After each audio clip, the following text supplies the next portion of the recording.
வணக்கம். இந்தியா டைரக்டின் வர்த்தக செய்திகள் நிறைய இன்ட்ரெஸ்டிங் நியூஸ் இருக்கு.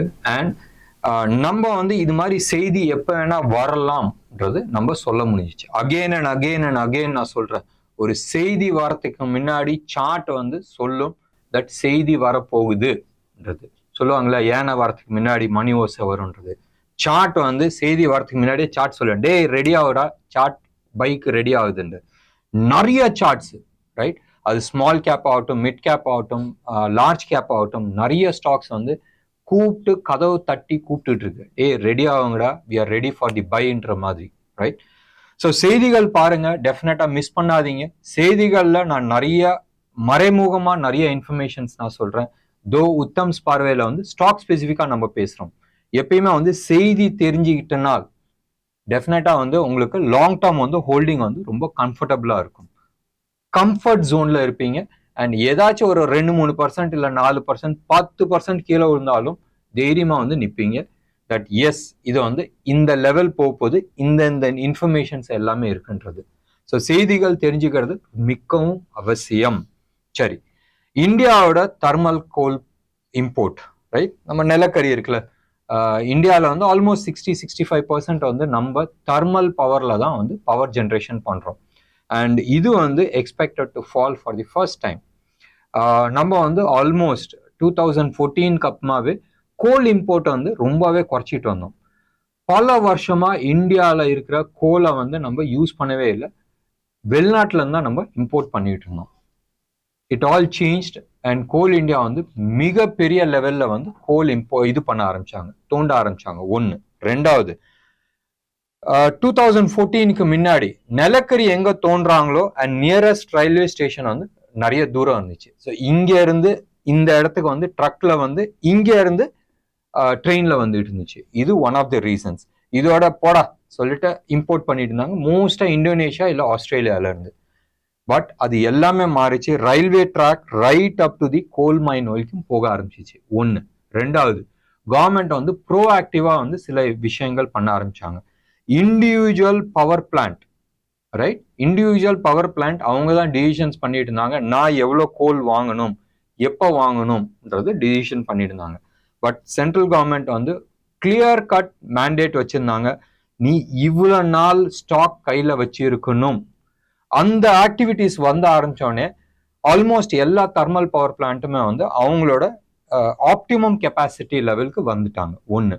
ரெண்டாவது, கோல் இந்தியாவுக்கும் டார்கெட் கொடுத்தாங்க. நீங்க 2014ல இருந்து 2023-24 வரைக்கும் நீங்க எடுத்து பாருங்களேன், கோல் இந்தியாவோட growth இப்படி போயிருக்கும் இன் டர்ம்ஸ் ஆஃப் ப்ரொடக்ஷன். ஒன்று. ரெண்டாவது, ப்ரைஸும் அப்படிதான் போயிட்டு இருக்கு. இந்த லாஸ்ட் ஒரு 6 to 8 months எடுத்துக்கிட்டா எல்லாமே இப்படி போயிட்டு இருக்கு. மெயின் ரீசன் பவர் டிமாண்ட் ஹியூஜா இருக்குன்றது இந்தியாவை பொறுத்த வரைக்கும். சரி, மெயின் மேட்டருக்கு வரலாம். Record high production in India, right? இதுதான் செய்தி. ஸோ நம்மளோட இம்போர்ட் குறையுது அண்ட் இந்தியாவில் ஆல்மோஸ்ட் எல்லா தெர்மல் பவர் பிளான்ட்லையும் இன்வென்ட்ரி ஹையா இருக்கு, ஸ்டாக் கையில் நிறைய வச்சிருக்கிறாங்க. Positive for goal India, positive for India. ஏன்னு சொன்னால் இம்போர்ட்டை கம்மி பண்ணி இருக்கிறோம். இதே மாதிரி அடுத்த 2 வருஷத்துல இதே விஷயத்த நான் பேச போறேன். ஆயில் இம்போர்ட் பெரிய லெவல்ல அடி வாங்கும். ஏன் அடி வாங்கும்? ஹைட்ரஜன் நம்ம ஊர்ல ப்ரொடக்ஷன் நடக்கும் போதும் மோஸ்டா லார்ஜ் ஸ்கேல் யூஸ் இருக்குல்ல, மெயினா எங்க யூஸ் பண்ணுவாங்க? பவர் பிளான்ட்ல யூஸ் பண்ணுவாங்க, ரைட்?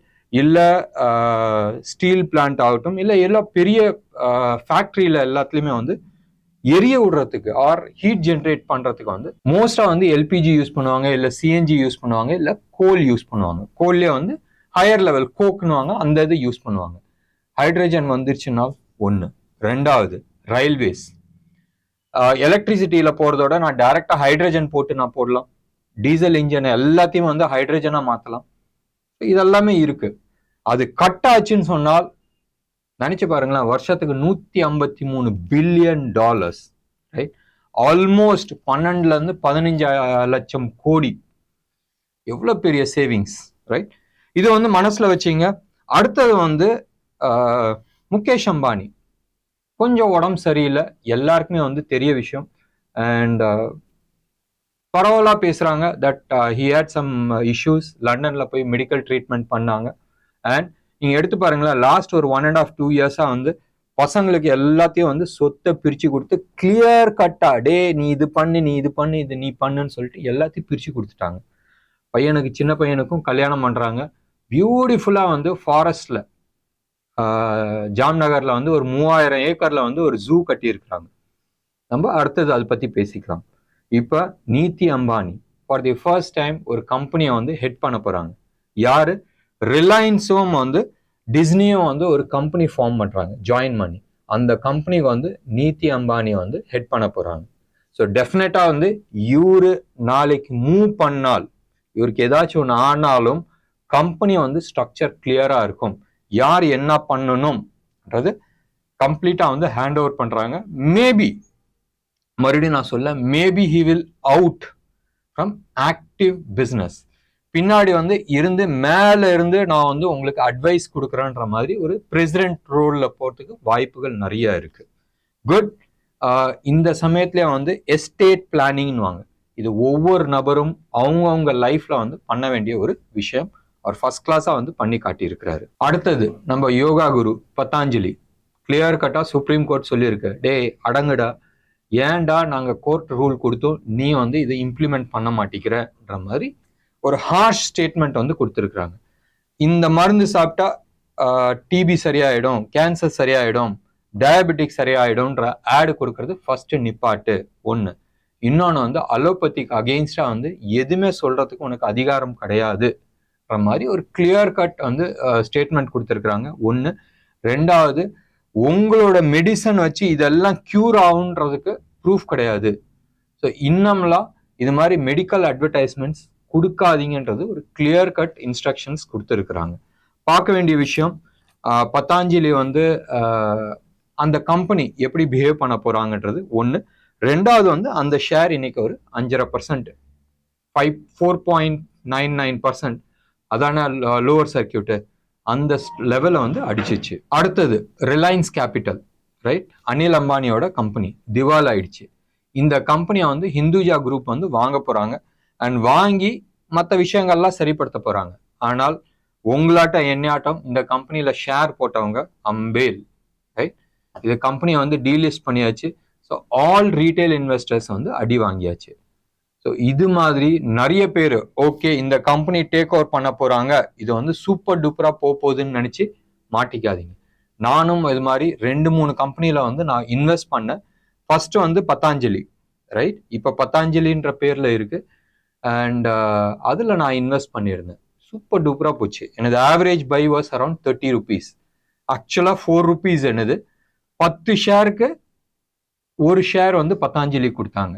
அண்ட் அந்த ஷேர் வந்து ஆல்மோஸ்ட் 6 மாசம் நான் ஸ்டாப் அப்பர் சர்க்கியூட் அடிச்சுட்டு போச்சு. 30 ரூபா இருந்ததை வந்து 1500 வரைக்கும் போச்சு. நான் அரௌண்ட் 990-1000 rupees ரேஞ்சில் வந்து எக்ஸிட் பண்ணேன். பட் இதே இது வந்து சின்டெக்ஸ் இண்டஸ்ட்ரீஸ், ரைட்? அதில் போய் மாட்டின அந்த கம்பெனியை டீலிஸ்ட் பண்ணாங்க. யார் வாங்கினாங்க? ரிலையன்ஸ், முகேஷ் அம்பானி குரூப் வந்து வாங்கினாங்க. அந்த கம்பெனியை டீலிஸ்ட் பண்ணாங்க. ஆல்மோஸ்ட் ஒரு 2-2.5 லட்ச ரூபா லாஸ் ஆச்சு. இப்போ ரிலையன்ஸ் கேபிட்டல்ல யாரெல்லாம் வந்து இந்த லோ ரேட்ல வாங்கி அப்பர் சர்க்கியூட்டா போகும்னு நினைச்சாங்க, அவங்க எல்லாமே வந்து காலி ஆயிட்டாங்க. So until unless news confirm ஆகாத வரைக்கும் இது மாதிரி பென்னி ஸ்டாக்ஸ் முடிஞ்ச அளவுக்கு வாங்காத இருக்கிறது புத்திசாலித்தனமா இருக்கும். அடுத்தது வேதாந்தா, ரைட்? வேதாந்தா பத்தி நம்ம வந்து ஒரு ஸ்பெஷல் வீடியோ போட்டிருந்தோம். ஒரு மிகப்பெரிய டார்கெட் நம்ம வந்து கொடுத்துருந்தோம் அடுத்த வரும்போதும் ஒரு 3-4 வருஷத்துல. அதுக்கு காரணம் எல்லாமே நான் கொடுத்திருந்தேன். மறுபடியும் நான் வந்து சொல்லிட்டு இருந்தேன், வேதாந்தா பை கிடையாது. இது மாதிரி ஒரு சிக்னல் இருக்கு, எப்ப ஃபர்ஸ்ட் பை சிக்னல் வருதோ அப்ப நீங்க வந்து டிசைட் பண்ணுங்கன்றது. வேதாந்தா வந்து அவங்களோட இன்வெஸ்டர்ஸ் அனலிஸ்ட் மீட்னு வச்சுங்களேன், இந்த தலைங்கெல்லாம் பெரிய தலைங்கெல்லாம் வந்து மீட் பண்ணியிருக்கிறாங்க. அவங்க ஒரு $3 billion அவங்களோட கடனை எல்லாம் வந்து நாங்க வந்து ரீஷெடியூல் பண்ணி இது எல்லாமே வந்து 2027 கிளியர் பண்ணிடுவோம்னா அதெல்லாம் ஒரு மாதிரி செட்ரைட் பண்ணிடுவோம். ஒன்று. ரெண்டாவது, பிஸ்னஸ் வந்து டபுள் ஆக்க போறோம். மூணாவது, இந்த டபுள் ஆக்குறனால கம்பெனி மேல வந்து கடனை இன்க்ரீஸ் பண்ண மாட்டோம். இப்போ 2030 ரைட், பிஸ்னஸோட கடன் இந்த வந்து ரேஷியோஸ் வந்து ரொம்ப கம்ஃபர்ட் ஜோன்ல இருக்கும். எங்களோட ஃபோக்கஸ் வந்து அலுமினியம் சைடில் இருக்கும். அலுமினியம் வந்து காஸ்ட் ஆஃப் ப்ரொடக்ஷன் வந்து கம்மியாக இருக்கு அண்ட் நிறைய டிமாண்ட் இருக்கு. அதனால தானே ஹிண்டால்கோ ஏறிட்டு இருக்கு.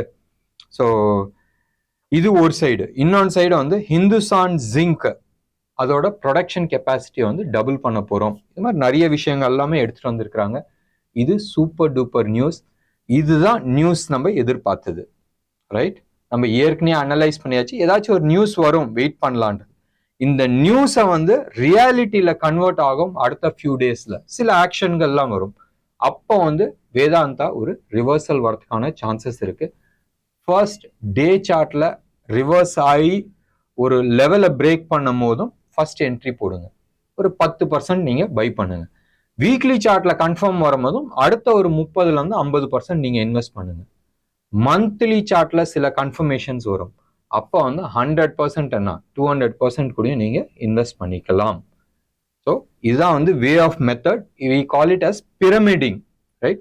ஒன் லாட்டா வாங்குறதோட லாங் டேர்ம்க்கு நம்ம பிளான் பண்ணும் போதும் இந்த பிரமிடிங் சிஸ்டம் பண்ணும் போதும் நல்லா இருக்கும். ஞாபகம் வச்சுங்க, எப்பயுமே வந்து 10-15% மேல உங்க கேபிட்டல் ஒரு ஸ்டாக்ல போகக்கூடாது. அன்டில் அன்லஸ் பயங்கரமான கான்ஃபிடன்ஸ் லெவல் இருக்காத வரைக்கும் ஞாபகம் வச்சுட்டு பண்ணுங்க. அடுத்தது நம்மளோட என்எஸ்சி இண்டெக்ஸ் மெயின்டெனன்ஸ், ரைட்? இண்டெக்ஸ்க்கு என்னடா மெயின்டெனன்ஸ் சொன்னா, இந்த கமிட்டி எல்லாம் ஜாயின் பண்ணி அப்பா இந்த நிஃப்டி 50ல யார் யார் எங்க இருக்கணும், யார் உள்ள இருக்கலாம், யார் வெளில போகணும், யார் உள்ள வரணும்ன்றது டிசைட் பண்ணுவாங்க. அது மாதிரி ஒரு மீட்டிங் நடக்குது. மோஸ்ட் லைக்லி ஒரு 6-7 ஸ்டாக் வெளியில போகும், ஒரு 6-7 ஸ்டாக் உள்ள வரும். வெளியில போற ஸ்டாக்ஸ் எல்லாமே வந்து கீழே குறையும். ஏன்னு சொன்னால் இண்டெக்ஸ் ஃபண்ட்ல இருந்து அதை தூக்கிடுவாங்க. அதே மாதிரி இந்த 6-7 ஸ்டாக்ஸ் உள்ள வரும் போதும் இண்டெக்ஸ் ஃபண்ட்ல அவங்க பை பண்ணுவாங்க. ஸோ அதுக்கு பாசிட்டிவா இருக்கும். கொஞ்சம் கவனமா வைங்க. இந்த நியூஸ் வரும்போதும் எந்தெந்த ஸ்டாக் லிஸ்ட் ஆகுதுன்னு சொல்றாங்களோ அந்த ஸ்டாக்கை பை பண்றது புத்திசாலித்தனமா இருக்கும். எந்தெந்த ஸ்டாக் எக்ஸிட் ஆகுதோ முடிஞ்ச அளவுக்கு அது எக்ஸிட் பண்றது புத்திசாலித்தனமா இருக்கும். அடுத்தது Bharat highway investment trust, right? Reads இருக்குல்ல ரியல் எஸ்டேட்டுக்கு, அது மாதிரி நம்ம கட்கரியை வந்து ஹைவேஸ்க்கு வந்து ஒரு ட்ரஸ்ட் போட்டிருக்காரு. இது வந்து இன்வெஸ்ட்மெண்ட் ட்ரஸ்ட். ரீட்ஸ் மாதிரி தான். நம்ம ரீட்ஸ்ல எப்படியோ வந்து ஒரு 10 ஸ்கொயர் ஃபீட் 50 ஸ்கொயர் ஃபீட் வீடு வாங்க முடியுமோ அது மாதிரி ஹைவேஸ்ல கூடயும் ஒரு ஒரு 100 அடி ரோடு என்னதுன்னு நம்ம சொல்லிக்கலாம். இதுல வந்து க்ளோஸ் டு அபவுட் 900 கிலோமீட்டர்ஸ் ரோடை வந்து உள்ள எடுத்துட்டு வந்திருக்கிறாங்க. இது 2500 கோடி ரூபா பப்ளிக்ட வந்து கலெக்ட் பண்றாங்க. எவ்வளோல கலெக்ட் பண்றாங்க? Anyway between 98 to 100 rupees per share. நல்ல விஷயம். நீங்க வந்து எஃப்டி போடுறதோட இதுல இன்வெஸ்ட் பண்றது பெட்டர். ஏன்னு சொன்னால் டோல் ரோடு எப்படியா இருந்தாலும் உங்களுக்கு தெரியும், டோல் கலெக்ட் பண்ண போறாங்க. அந்த டோல்ல கலெக்ட் பண்ற கேஷ்ல 90% வந்து நம்ம எல்லாத்துக்கும் வந்து பிரிச்சு கொடுப்பாங்க. நீங்களும் சொல்லலாம், ரைட்? இந்த டோல் ரோட்ல ஏன் பங்கும் இருக்குன்றது நல்ல விஷயம். டெஃபினட்டா அது வந்து எஃப்டியோட பெட்டர் ரிட்டர்ன் கிடைக்கும். நெகட்டிவா இருக்கிறதுக்கு சான்சஸ் கிடையாது. ரீட்ஸ்ல கூட நெகட்டிவ் இருக்கிறதுக்கான சான்சஸ் இருக்கு. ஏன்னு சொன்னால் ஒரு ஏரியால வந்து நல்ல பாப்புலர் ஆகுது சொன்னால் நீங்க அங்க வாங்குறீங்க. சப்போஸ் நாளைக்கு வந்து இந்த இடம் கொஞ்சம் கம்மியாயிடுச்சு, இந்த இடம் பெருசா போகுதுன்னு சொன்னால் இதை வித்துட்டு இங்க வாங்கலாம். பட் இது விற்கிறதுக்கு முன்னாடி இது பாப்புலர் ஆயிடுச்சுன்னா இந்த ரேட் கீழே விழுந்துரும். பட் ரோடு அப்படி கிடையாது. எப்பயுமே வந்து அந்த ரோடு போதான் போகுது. அண்ட் டோல் ரோடு வந்து இதுக்கு ஆல்டர்னேட்டிவ் டோல் ரோடு வேற யாரும் போட போறது கிடையாது. ஸோ டெஃபினட்டா அந்த பிஸ்னஸ் நல்லா இருக்கும். எனக்கு தெரிஞ்சு 7-8% வரைக்கும் உங்களுக்கு ரிட்டர்ன் கிடைக்கிறதுக்கு வாய்ப்புகள் நிறைய இருக்கு. ஸோ கவர்மெண்ட் வந்து ஒரு ஃபிக்ஸ்ட் ரிட்டர்ன் மாதிரி கொடுக்குறாங்க. அது இல்லாத எக்ஸ்ட்ரா ப்ராஃபிட் உங்களுக்கு வரதுக்கு வாய்ப்புகள் இருக்கு. It is a better then FD. எப்போ வேணாலும் வித்துக்கலாம், ரைட்? ஸோ பணம் வேணும்னு சொன்னா வித்துக்கலாம், யூஸ் பண்ணிக்கலாம். இதுக்கு அடுத்தபடியா அதானி கிரீன் $409 மில்லியன், ரைட்? பாண்ட்ல வந்து டாலர் பாண்ட்ல வந்து இவங்க ரைஸ் பண்றாங்க. நினைச்சு பாருங்களேன், ஆல்மோஸ்ட் டெய்லி இந்த அதானி குரூப்பை ஏதாச்சும் ஒரு கம்பெனியை வாங்கிட்டே இருக்கிறாங்க. இன்னைக்கு கூட வந்து ரிலையன்ஸ் வந்து ஏதோ ஒரு கம்பெனி வாங்குச்சு, என்ன கம்பெனின்னு ஞாபகம் இல்லை. சரி, இவங்க வந்து என்ன ஆகுதுன்னா $409 மில்லியன் வந்து பாண்ட் இண்டெக்ஸ் அண்ட் லாங் டேர்மா வாங்குறாங்க. 18 வருஷம் லாங்ல வாங்குறாங்க. லாங் டேர்ம் வாங்கும் போதும் இன்ட்ரெஸ்ட் ரேட்டும் ஓரளவுக்கு சீப்பா கிடைக்கும். டென்ஷன் கிடையாது பாருங்க. ஸோ டெஃபினட்டா வந்து it's a positive thing with Adani green. அடுத்தது ஜி ஒரு 5% கீழே விழுந்திருக்கு. உங்களுக்கு தெரியும் இதுல வந்து ஒரு ஓட்டை இருந்துச்சு. அந்த ஓட்டையை இன்வெஸ்டிகேட் பண்றதுக்கு சிபி வந்து ஒரு கமிட்டி போட்டிருக்கு. இப்ப ஜியை வந்து இன்டர்னல் கமிட்டி போட்டு ஒரு ரிட்டையர்ட் ஜட்ஜை வச்சு இதெல்லாம் என்னென்ன ஓட்டை அதெல்லாம் என்ன சரிப்படுத்தலாம்ன்ற மாதிரி ஒரு மீட்டிங் போட்டிருக்காங்க. இது வந்து எந்த அளவுக்கு சரி தவறுன்றது தெரியாது, பார்க்கலாம். இந்த கமிட்டியை பத்தி கவர்மெண்ட்டுக்கு கவலை கிடையாது. கவர்மெண்ட் என்ன டிசிஷன் பண்ணுதோ அதுதான் வரும். இந்த கமிட்டி பேசிக்கா இந்த ஓட்டையெல்லாம் எப்படி எஸ்கேப் பண்ணலான்றது ஒரு பிளானோட தான் பண்ணிட்டு இருக்காங்க. பண்ற தப்பெல்லாம் பண்ணிட்டு அதுக்கப்புறமா சரிப்படுத்துறதுக்கு வழி பார்க்குறாங்க. அடுத்தது mid cap and small cap இன்னைக்கு வந்து 1.5% கீழே விழுந்துச்சு. நேற்றும் இது கீழே விழுந்துச்சு. ஏன்னு சொன்னால் சிபி வந்து எல்லா மியூச்சுவல் ஃபண்டுக்கும் கிளியர் கட் இன்ஸ்ட்ரக்ஷன். இப்போ risk factor right, mid cap and small கேப்ல இருக்கிற ரிஸ்க் ஃபேக்டரை வந்து தயவு செஞ்சு இன்வெஸ்டர்ஸ்க்கு டிஸ்க்ளோஸ் பண்ணுங்க. நிறைய விஷயத்த நீங்க டிஸ்க்ளோஸ் பண்ணல, மார்க்கெட் உழிஞ்சின்னு சொன்னால் இவங்க 2 பேர் தான் வந்து பெருசா கீழே விழுவாங்க. ஸோ தயவு செஞ்சு ரிஸ்க் ஃபேக்டரை டிஸ்க்ளோஸ் பண்ணுங்கன்றத சொல்லியிருக்காங்க. ஆச்சுல்ல, லாஸ்ட் இயர் நீங்க எடுத்து பார்த்தீங்கன்னா ஆல்மோஸ்ட் 74% ரிட்டர்ன் கொடுத்துருக்கு மிட் கேப் அண்ட் 64% வந்து ஸ்மால் கேப் கொடுத்துருக்கு. இது ரெண்டுல எதுன்றது தெரியல, பட் ஒன்று வந்து 74 கொடுத்துருக்கு, இன்னொன்று 64 65 கொடுத்துருக்கு. அவ்வளோ ரிட்டர்ன் கொடுத்துருக்குன்னு சொன்னால் ரிஸ்க் இருக்க தானே செய்யும். ஸோ பார்த்து இருங்கன்ற மாதிரி கொடுத்துருக்குறாங்க. அடுத்தது பாரதி ஏர்டெல். இது வந்து எனக்கு புரியாத ஒரு சமாச்சாரம்.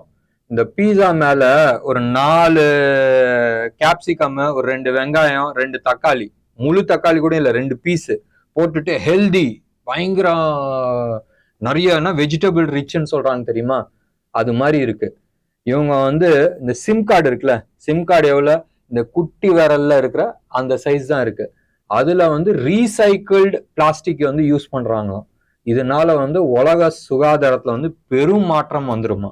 எப்படியா இருந்தாலும் சிம் கார்டு நம்ம ஊர்ல மேனுஃபேக்சர் பண்ணல, எல்லாம் ஹாங்காங்ல நடக்குது, இல்ல சைனால நடக்குது. அண்ட் இந்த சைஸ் வந்து ஃப்ரெஷ் பிளாஸ்டிக் என்ன, ரீசைக்கிள் பிளாஸ்டிக் என்ன, என்னமோ சொல்றாங்க. இதனால வந்து உலக சுகாதாரத்துல வந்து பெரிய லெவல்ல வந்து மாற்றம் வரும் சொல்லிட்டு இருக்காங்க. காமெடி பண்றாங்க, பட் அது ஒரு நியூஸா வந்து போட்டிருக்காங்க, நான் சொல்லி இருக்கிறேன்.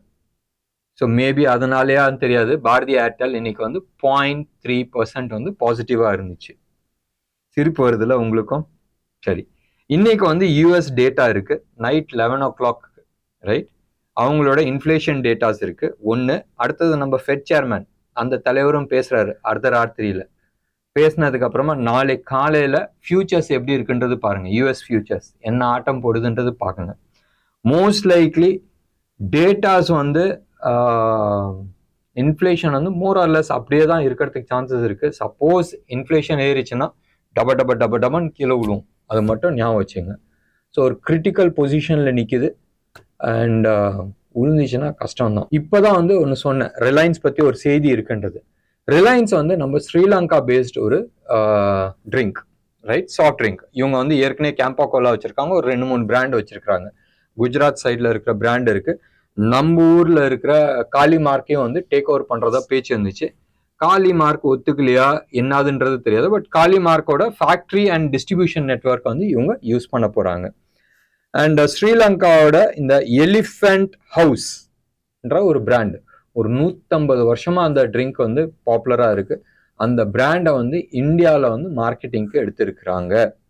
நல்லா இருக்குன்றது நினைக்கிறேன். அதே கலரு, அதே சர்க்கரை, அதே கார்பன் டை ஆக்சைடு போட்டு தான் கொடுக்குறாங்களான்றது எனக்கு தெரியாது. பட் யார் யாரெல்லாம் வந்து அந்த எலிஃபென்ட் ஹவுஸ்ன்ற அந்த பிராண்டு குடிச்சிருக்கீங்களோ சொல்லுங்க எப்படி இருக்குன்றது, இந்தியாவில் வந்து எவ்வளோ தூரம் பாப்புலர் ஆகுன்றது. என்ன நேயர்களே, இன்னைக்கு நியூஸ் உங்களுக்கு பிடிச்சிருந்துச்சுன்னா லைக் பண்ணுங்க, ஷேர் பண்ணுங்க. டெஃபினட்டா உங்களோட கமெண்ட் பாக்ஸ்ல கொடுங்க. நன்றி, வணக்கம்.